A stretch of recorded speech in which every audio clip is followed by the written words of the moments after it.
இப்ப நம்ம ப்ளவுஸ் தைக்கிறதுக்கு பேட்டர்ன் போடுறப்ப நம்ம பாடி மெஷர்மென்ட் எடுப்போம். அந்த மாரி பாடி மெஷர்மென்ட் எடுக்கிறப்ப நம்ம ரொம்ப கன்ஃப்யூஸ் ஆகுற மெஷர்மென்ட் எது அப்டின்னா, இந்த அண்டர் பஸ்ட்டோட ஹைட் தான்.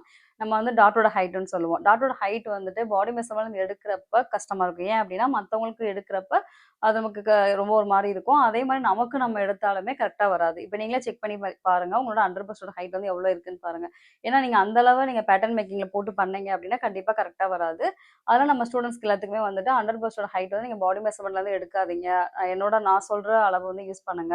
ஒவ்வொருத்தவங்க சைஸுக்கும் அண்டர் பஸ்ஸோட ஹைட் எவ்வளோ இருக்கும் அப்படின்ற மாரி நான் சார்ட் சென்ட் பண்ணுவேன். அதே மாதிரி டாட்டோட விட்த், மெயின் டாட்டோட விட்த் வந்து கண்டிப்பா சார்ட் யூஸ் பண்ணக்கூடாது. ஏன்னா நம்ம ஒரு செஸ்ட் அளவு வச்சு மெயின் டாட்டோட அளவு வந்து கண்டுபிடிக்க முடியாது. செஸ்ட் அளவு வச்சு நம்ம டாட் கண்டுபிடிக்கிறது வந்து கரெக்ட்டா இருக்காது. ஏன் அப்படி சொல்றேன் அப்படின்னா, ஏன்னா ஒல்லியா இருக்கவங்களுக்கு பஸ்ட் சைஸ் பெருசா இருக்கும். அப்ப அவங்களுக்கு வந்து நீங்க டாட் வந்து ஒரு 2 இன்ச் குடுக்குறீங்கன்னு வச்சுக்கோங்க. இப்ப வந்து ஒருத்தவங்களுக்கு செஸ்ட் அளவு வந்து 32 தான் இருக்கு.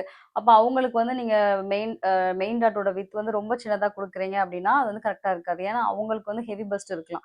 அப்ப ஹெவி பஸ்ட் இருக்கிறாங்க அப்டின்றப்ப, அவங்களுக்குள்ள கப் ஷேப் குடுத்தா தான், அந்த டாட்டோட விட்த் குடுத்தா தான், அந்த பஸ்ட் கரெக்ட்டா இருக்கும். அப்போ ஒரு செஸ்ட் அளவு வச்சு ஒரு டாட்டோட விட்த் கண்டுபிடிக்கிறது கண்டிப்பா கரெக்ட்டா வராது. அண்டர் பஸ்ட் ஹைட்டுக்கு வேணா நம்ம வந்து சார்ட் யூஸ் பண்ணிக்கலாம். ஏன் அப்டின்னா, அது பாடி மெஷர்மென்ட் எடுக்கிறப்பவே கரெக்ட்டா வராது அப்டின்ற காரணத்துக்காக, அதுக்கு மட்டும் நம்ம ஸ்டூடண்ட்ஸ் வந்து அந்த பாடி மெஷர்மென்ட் யூஸ் பண்ண வேணாம் அப்டின்னு சொல்லுவேன்.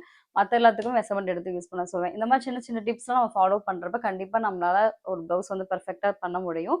நம்ம ஸ்டூடண்ட்ஸோட ஒர்க்லாம் பார்த்தீங்கன்னா தெரியும். இப்ப நம்மளோட ப்ளவுஸ் கிளாஸ்ல ஜாயின் பண்ணவங்களுமே ஃபிட்டா ப்ளவுஸ் தச்சிருக்காங்க. ஏன் ஏன் எல்லாருமே நம்ம நெறைய ப்ளவுஸ் கட்டிங்லாம் இருந்தாலும், ஏன் இந்த மாரி சின்ன சின்ன மிஸ்டேக் வருது அப்டின்னா, இந்த மாரி நம்ம சில மிஸ்டேக் பண்றனால தான். இந்த மிஸ்டேக்லாம் நம்ம கரெக்ட் பண்ணி பண்றப்ப, நமக்கு வந்து ஒரு பெர்ஃபெக்ட்டான ப்ளவுஸ் வந்து ரொம்ப சிம்பிளா தைக்க முடியும். அது ஃபர்ஸ்ட் ப்ளவுஸ்லயே ரொம்ப சிம்பிளாவும் தைக்க முடியும்.